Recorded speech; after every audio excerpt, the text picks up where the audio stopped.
Okay, good afternoon, guys. So today I want to do something on gold. I want to explain analysis on gold, and what I want to explain is that we are currently on a ranging market, and I don't have directional bias on how this is gonna be. So this week could possibly end up as an indecision candle, like a doji candle. Now the reason is because if we look from Monday, this is Monday's high. Let me go to the 15 minutes. This is Monday's high, and we traded lower down to right here. So this is where Monday ended, giving us that liquidity below there. Tuesday opened, and when Tuesday opened, we did not break a structure, we just have a sweep on that support level, right? Then we range. There was nothing here that is seen to sell, because if you activate your London, New York, the actually London range, we did not break structure to the downside. We also did not break structure to the upside. Alright, that was on Tuesday. Played around, came back again, and we did another sweep right here. Not a structural break. There was no structure printed right here. There was no lower lows and lower highs. This is a consolidating market. Now you can also know that it is consolidating if you look at the line chart. You can actually see that consolidation right there. We've been playing around on gold,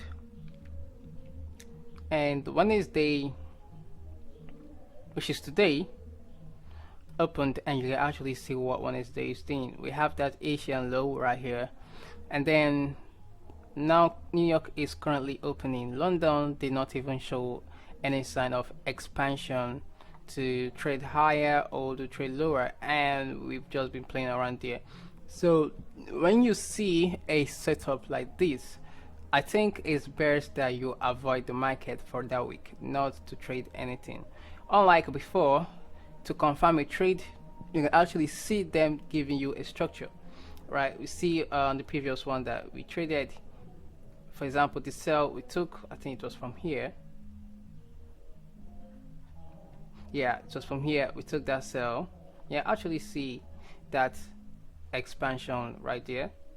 Then we traced the next day, impulsively trade lower, and we traded into that old block that we had, right, from the daily time frame. And you now see that printing of structure, low, high, low. You see that expansion right there.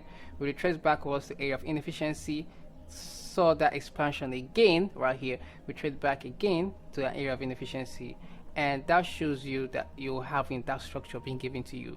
Going to the 45 minutes, going to the 1 hour time frame, going to the 2 hour time frame, you can actually see how clean it is. Expansion, retracement, expansion, retracement, and you're having that series of high highs and high lows.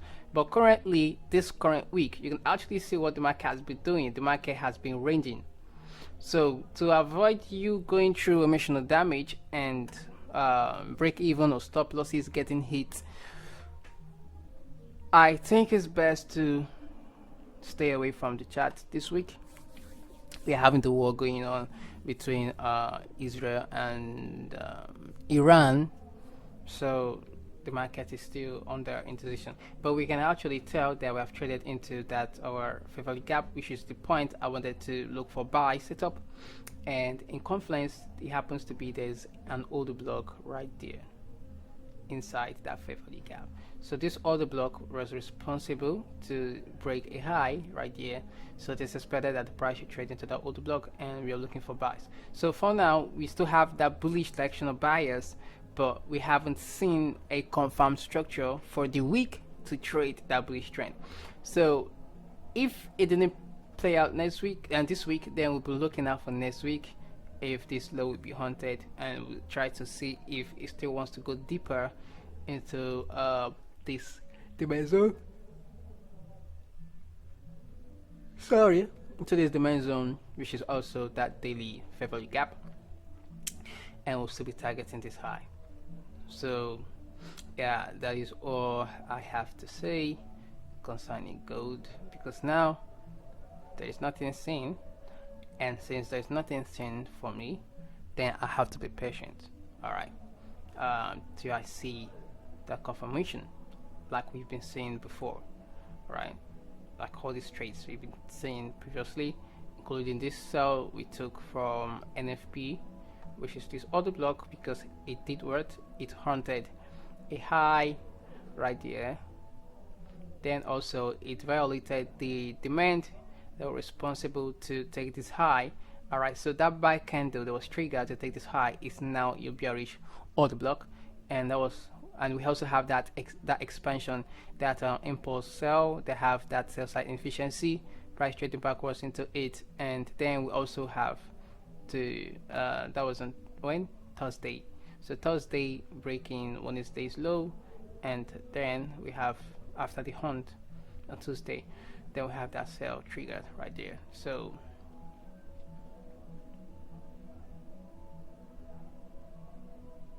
that's how we have it.